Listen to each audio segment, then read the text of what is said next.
Sometimes life feels like an exhausting race.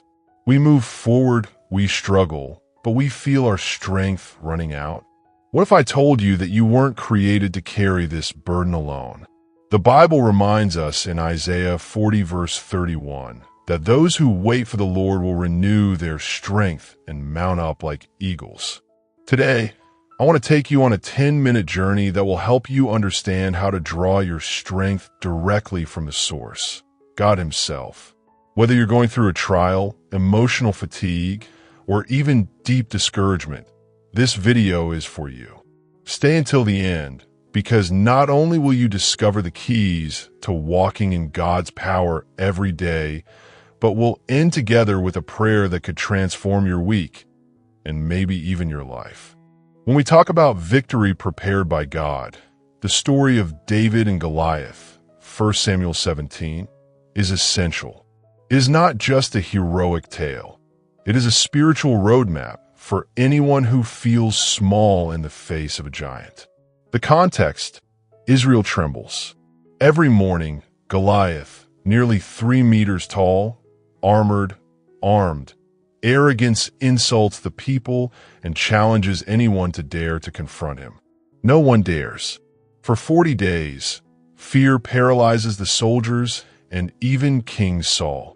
Then David arrives, a teenager, a simple shepherd, who has come to bring supplies to his brothers. Nothing, humanly speaking, predestined him for this fight. But what men do not see, God is working on in secret. In the pastures, far from prying eyes, David learned 3 lessons that will make all the difference. 1. God uses your small battles to prepare for the big one. David confides, "Your servant was watching his father's sheep. When a lion or a bear came and took one, I ran after it. The Lord delivered me." 1 Samuel 17 verses 34 to 37. In other words, the giant is not the first time God has given him victory. The small private victories against the lion, the bear, fear, become the memory of God's faithfulness. Application: do not despise your current struggles. What God gives you behind the scenes equips you for the open stage. 2. True strength does not come from the armor of men. Saul wants to equip David with his royal armor. It is heavy, foreign, uncomfortable. David takes it off. "I cannot walk in this." Spiritually, this screams a truth. Do not compare yourself. Do not borrow the method of others for fear of appearing weak. David's strength comes from an intimacy with God, not from an impressive costume. Application: seek God's presence more than appearances. 3. Faith speaks before it strikes. David doesn't rush in headlong. He first proclaims, "You come against me with the sword. I come against you in the name of the Lord." v. 45. He doesn't deny the giant's reality. He frames it within a higher reality, the name of the Lord. Then a sling, 5 stones, a step of faith, and the giant falls. It's not the size of the weapon, it's the source of confidence. Application: speak to your giants with the word. Declare the promises before the action. Finally, note the trajectory. David doesn't win for personal glory, but to elevate God's name before the nations. Verses 46 to 47. What about you? Maybe your Goliath is called debt, diagnosis, brokenness, or depression. Today, let the story whisper this to you.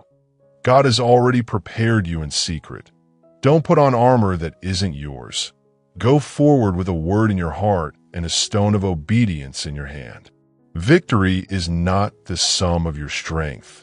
It is the expression of His faithfulness. What God did with David, He can do with you. Brothers and sisters, if we look closely, the Christian life is a constant battle, but a battle already won in Jesus Christ. Our victory does not depend on our human strength, but on God's ability to act through us. And this is where many go wrong. They think they must do more to be strong, when God invites us first to abide in Him. Jesus said it clearly in John 15, verse 5. Without me, you can do nothing. This is why the key to spiritual strength is not isolated human effort, but connection with the divine source. Imagine a cell phone. No matter how good it is, if it is not plugged into the socket, it will eventually die. Likewise, no matter how talented, intelligent, or experienced you are, if you are not connected to God through prayer, meditation on His Word, and obedience, you will eventually burn out. True strength comes from daily and deep communion with the Lord. But be careful. It's not just about praying when things are bad. No, you have to cultivate a constant relationship with Him. It's this relationship that strengthens your mind, enlightens your decisions, and allows you to stay standing when the storms come.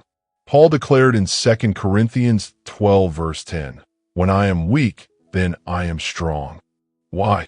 Because in our moments of weakness, we rely totally on God. And it is in this total dependence that His power is fully manifested. So, I want to encourage you today, stop trying to carry everything alone. Cast your burdens on the Lord. As 1 Peter 5, verse 7 says, casting all your anxiety on Him, for He cares for you. It's a divine exchange. Your weakness for His strength, your worry for His peace, your inability for His almighty power. Whenever you feel at the end of your resources, remember that God is at the beginning of His. What you think is the end is often the starting point of God's miraculous action. A few years ago, I met a woman named Claire. She was going through an extremely difficult time. Her husband had left her, she had lost her job, and she was left to raise her 2 children alone. Every day, she wondered how she would cope. One morning, in despair, she came across a Bible verse that said, "Do not be afraid, for I am with you. Do not look about with anxiety, for I am your God." Isaiah 41, verse 10. This verse acted as a light in her night. She decided to get up every morning, even when she didn't feel like it, and pray, saying, "Lord, I don't know how I'm going to make it through this, but I choose to trust you today." Little by little, things began to change. A neighbor offered her a small job, then another opportunity presented itself, and a few months later, she had a steady job and a new apartment. Claire told me that it wasn't just material solutions that saved her, but the peace and inner strength she received from God day by day. She said this sentence that stuck with me: "God didn't change my circumstances all at once, but He changed me so that I could face my circumstances." Her story reminds us that no matter how deep the valley, God can give us the strength to move forward one step at a time until we emerge from it. Today, you heard a simple but powerful truth. God is preparing your victory, even when your eyes see only the trial.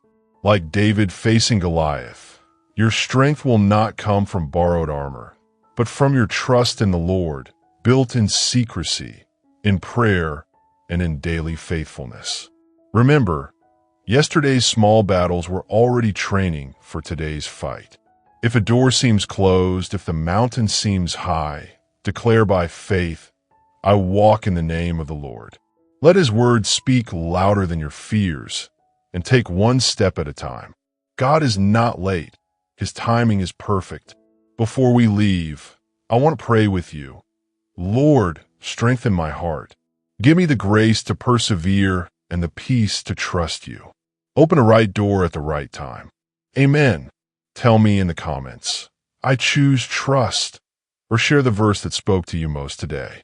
Subscribe and activate the bell to receive a weekly message of encouragement. Share this video with someone who needs hope. Courage, your victory is already underway. With God, you're never alone.